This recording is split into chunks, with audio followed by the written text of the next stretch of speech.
नमस्कार, संदीप राग सच विभाग में मैं संदीप तिवारी आप सभी का स्वागत करता हूं। जैसा कि मैंने बताया था कि आइतवार की बकैती यानी सिर्फ तंज, कटाक्ष, राजनीति, सामाजिक और जो भी अव्यवस्थाएं हैं जिनसे हम सीधे जुड़े हुए होते हैं, यह हमारा सरोकार होता है।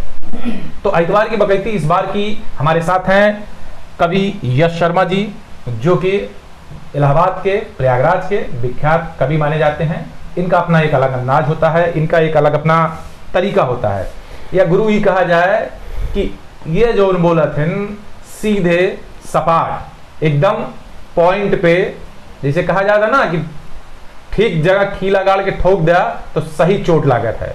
तो यश भाई हमारे ऐसे ही हैं। तो यश भैया, जैसा कि आपका स्वागत है हमारे प्रोग्राम आइतवार की बकैती में। और देखिए, कोरोना से लोग बड़े पीड़ित हैं जी। अब कोरोना के आपन एक अलग मजा बा जी। त्योहार में घुसा जाता है ससुरा जी, चुनाव में पहुंचते ना बा जी। तो इन नेतन का प्रकोप या कि कोरोना के जौन भाई दोहरी चरित्र वाली कहानी है, का आपका का लगाता है कि अब संदीप भाई, पहले तो मैं आपका शुक्रिया अदा करना चाहूँगा कि आपने मुझे एक मौका दिया अपने साथ इतवार की बकैती नामक कार्यक्रम में आने का।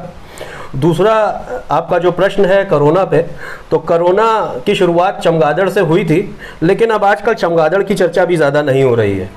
तो और कोरोना का ऐसा खेल है जो समझ के बाहर है, अभी तक कोई नहीं समझ पाया। और अभी हाल में ही 2 दिन पहले ही मैं समाचार पत्र पढ़ रहा था, तो उसमें ये पता चला कि कोरोना के कुछ नए सिम्टम्स भी आ गए हैं। तो आए दिन जो है कोरोना अपने रंग बदल रहा है। तो उस पर चंद लाइनें संदीप भाई लिखी हैं, वो पेश कर रहा हूँ आपके सामने। कोरोना के भी रंग निराले, कोरोना के भी रंग निराले, कहीं तो कई छोड़े और कहीं कई मार डाले। कोरोना के भी रंग निराले, कहीं तो कई छोड़े और कहीं कई मार डाले। जहां का है मौसम चुनावी, जहां का है मौसम चुनावी, वहां आई कोरोना के सिस्टम में खराबी। जहां का है मौसम चुनावी, वहां आई कोरोना के सिस्टम में खराबी। और जहां नहीं है चुनावी बयार, और जहां नहीं है चुनावी बयार, वहां मचाया है कोरोना ने हाहाकार। जहां नहीं है चुनावी बयार, वहां मचाया है कोरोना ने हाहाकार। कभी कोरोना की वजह से जनता की शामत आई, कभी कोरोना की वजह से जनता की शामत आई, तो कभी भारत की जनता ने कोरोना को धूल चटाई। कभी कोरोना की वजह से जनता की शामत आई, तो कभी भारत की जनता ने कोरोना को धूल चटाई। अभी बात करते हैं एक्सट्रीम लॉकडाउन की। जब लॉकडाउन अपने चरम पे था और बहुत ज्यादा लॉकडाउन के चर्चे थे और लोग अपने घरों में बैठे थे, उधर ब्रेड लेने निकला विनोद, पुलिस से पिट गया। उधर ब्रेड लेने निकला विनोद, पुलिस से पिट गया। और इधर कब तक चैनल का कोरोना लॉकडाउन पे प्रोग्राम हिट गया। उधर ब्रेड लेने निकला विनोद, पुलिस से पिट गया। और इधर कब तक चैनल का कोरोना लॉकडाउन पे प्रोग्राम हिट गया। जब से कोरोना महामारी आई, संदीप भाई, डॉक्टर्स हो या पुलिस हो, इस तरह के लोगों का कोरोना संक्रमण को रोकने में बहुत योगदान रहा। लेकिन हो सकता है कि कुछ लोगों ने उसका अलग फायदा भी उठाया हो, अलग लाभ भी उठाया हो। और चूंकि हमारा काम है तंज करना, तो चंद लाइनें तंज पे पेश है कि जब से कोरोना महामारी आई, डॉक्टरों ने भी खूब जिम्मेदारी निभाई। जब से कोरोना महामारी आई, डॉक्टरों ने भी खूब जिम्मेदारी निभाई। मरीजों की भीड़ ना लगे, मरीजों की भीड़ ना लगे, इसलिए अपनी फीस ही दी बढ़ाई, इसलिए अपनी फीस ही दी बढ़ाई। और अब तो हम यही कहेंगे कि हे कोरोना माई, बिहार चुनाव के साथ ले लो विदाई। बिहार चुनाव के साथ ले लो विदाई है कोरोना माई। मतलब आपका कुल मिला कहना यह है कि त्योहार में कोरोना प्रबल है और बिहार के चुनाव पहुंचते पहुंचते कोरोना के कार्बेटरवा में कचड़ा है कि भाई स्टार्ट नहीं होता है सर। अब मैं कहना तो नहीं चाहता, लेकिन कहना पड़ेगा। और ऐसा लगता तो है कि हाँ, अभी बिहार में कोरोना की चर्चाएं कम हैं, लोग मास्क नहीं लगा रहे हैं चुनावी सभाओं में, ऐसा मैंने टीवी में देखा। और थोड़ा बहुत खतरा तो ऐसा लगता है कि बिहार में कम हो गया है कोरोना का। अभी दशहरा गया जी, विजयदशमी जी, और रावण दहन हुआ। रावण को अक्सर हर वर्ष देखा जाता है कि रावण दहन होता है, रावण का पुतला जलाया जाता है या रावण वध होता है जी। लेकिन हमारे अंदर के रावण जाता है जी। और गुरु सबसे बढ़िया कि विभीषण जी, इनका क्यों पूछबे ना करत। अब क्यों कहते अपने लड़के का नाम विभीषण रखबे तो कूद खड़ा हो जाते हैं। मतलब क्या सिर्फ रावण के बाद ही विभीषण किस्म के लोगों के लिए इनके लिए कुछ कोई 4 शब्द आप अपने अंदाज में। संदीप भाई ये बड़ा अच्छा प्रश्न है और हम रावण को हर साल मारते हैं लेकिन विभीषण को नहीं मार पाते। तो उस पर चंद लाइनें पेश हैं कि रावण मरा तो मरा, रावण मरा तो मरा, रावण का मरना जरूरी था, रावण मरा तो मरा, रावण का मरना जरूरी था। पर दुख इस बात का है, पर दुख इस बात का है, विभीषण अभी मरा नहीं। पर दुख इस बात का है, विभीषण अभी मरा नहीं। धन्यवाद बजरंग बली का, धन्यवाद बजरंग बली का, रावण का पता लगाने को। धन्यवाद बजरंग बली का, रावण का पता लगाने को। बजरंग बली ही थे जो लंका गए थे और सीता माता की खोज करी थी और रावण का पता लगाया था कि सोने की लंका है वहां पर। तो बजरंग बली का तो धन्यवाद कि उन्होंने रावण का पता लगाया। पर विभीषण अभी छुपा हुआ है, पर विभीषण अभी छुपा हुआ है। अब इसको पहचाने कौन, अब इसको पहचाने कौन।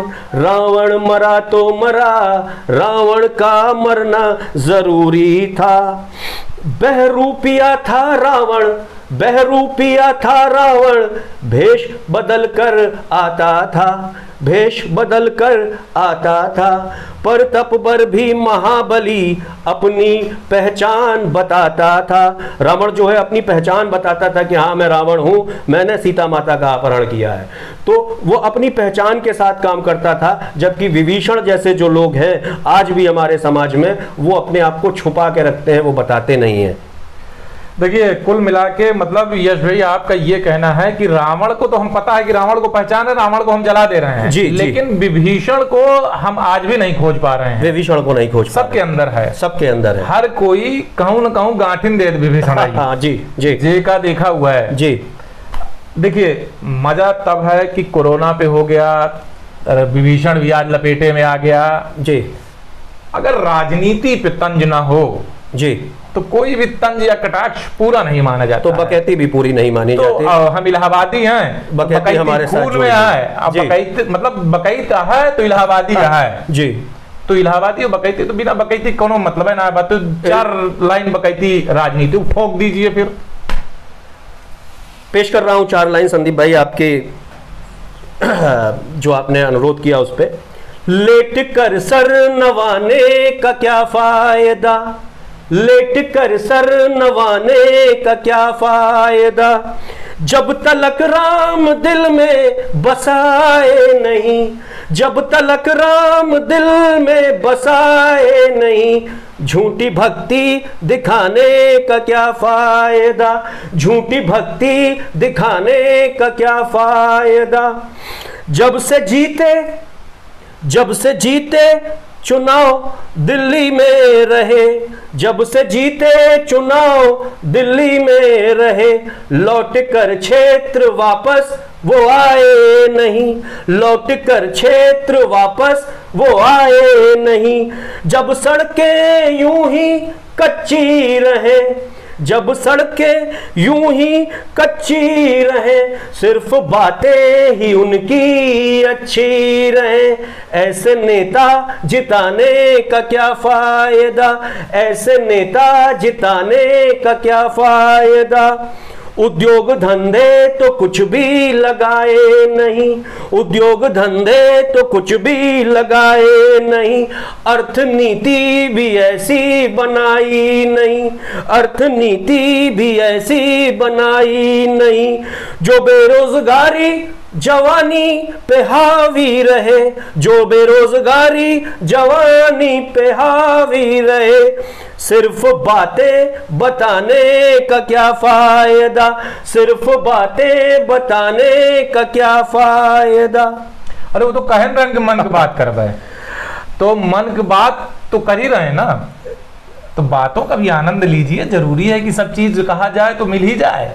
संदीप भाई और मेरा ऐसा मानना है जो लेटने की बहुत सही तंज मार रहे हैं, मतलब श्री राम के चरण में जाए कि लेट गए तो आपका अयोध्या में लेटब नहीं अच्छा लगता है, और लड़ा चुनाव दिल्ली है बरे तो रहे तो कहाँ क्षेत्र में हेरा था महाराज। संदीप का वही रहा संदीप भाई नेता जो हमारे होते हैं वो हमारे काम के भी होते हैं, हमारे देश को चलाने का भी काम करते हैं, और कुछ ज़्यादातर जो नेता होते हैं उनमें एक गुण कॉमन होता है, तो वो गुण ऐसा है जिस पर तंज किए जा सकते हैं, और जिसमें ज़्यादातर जो हमारे पॉलिटिशियन हैं वो लिप्त होते हैं, तो वो तंज करने का मौका हम लोगों को देते हैं तो हम लोग करते हैं। भाई बिल्कुल, आप समाज को बताते हैं कि कौन कैसा है क्या है। ये थे हमारे यश शर्मा जी, जिनको आपने सुना, जिनका एक अपना अलग अंदाज है। इन्होंने नेताओं को भी लपेटा, कोरोना को भी लपेटा, अब की ये विभीषणों को ले रहे हैं। तो भैया यश जी को आपने इनके ही अंदाज में देखा, इलाहाबाद और बकैती चोली दामन का साथ है, तो हमने इतवार की बकैती, तंज और कटाक्ष। नमस्कार। बहुत बहुत शुक्रिया संदीप भाई।